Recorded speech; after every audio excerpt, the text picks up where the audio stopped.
ስሜ ማዕረግ ክፈተው እባላለሁ። የኢየሱስ ቀበሌ የሰብል ልማት ባለሙያ ነኝ።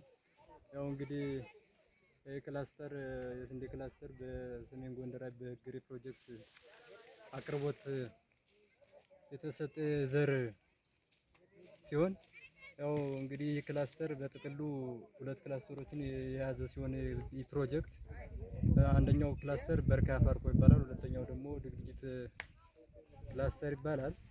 ያው እንግዲህ በድግድጊት ክላስተር የተያዘ ሲሆን በጥቅሉ ለድግድጊት ክላስተር የተሰጠን የዘር አቅርቦት 59 ኩንታል ሲሆን ጠቅላላ ያው እንግዲህ የተሸፈነው የማሳ ስፋት ይህንኛው አንዱ ክላስተር ሆኖ ከዚህ በሌላ ተጨማሪ ክላስተር ስላለ ይሄ ጠቅላላ ወደ 20 ሄክታር የሚሆን ሲሆን በዛኛው ደግሞ 25 በጥቅሉ 50 ሄክታር በላይ በስንዴ ዘር የተሸፈነ ሲሆን በዚህ ውስጥ ያሉ ማወራና አባወራ ወንድ ከ100 በላይ ሴት ከ50 በላይ በጥቅሉ 150 በላይ የሚሆኑ ባወራዎችን ተጠቃሚ ያደረገ ነው።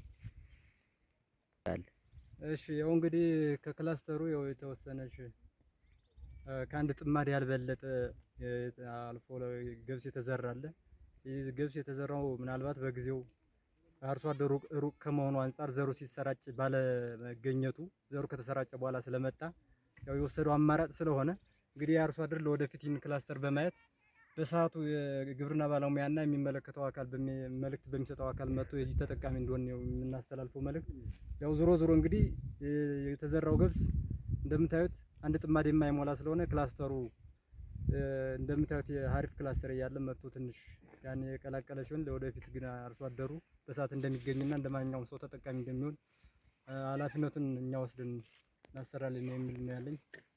አመሰግናለሁ።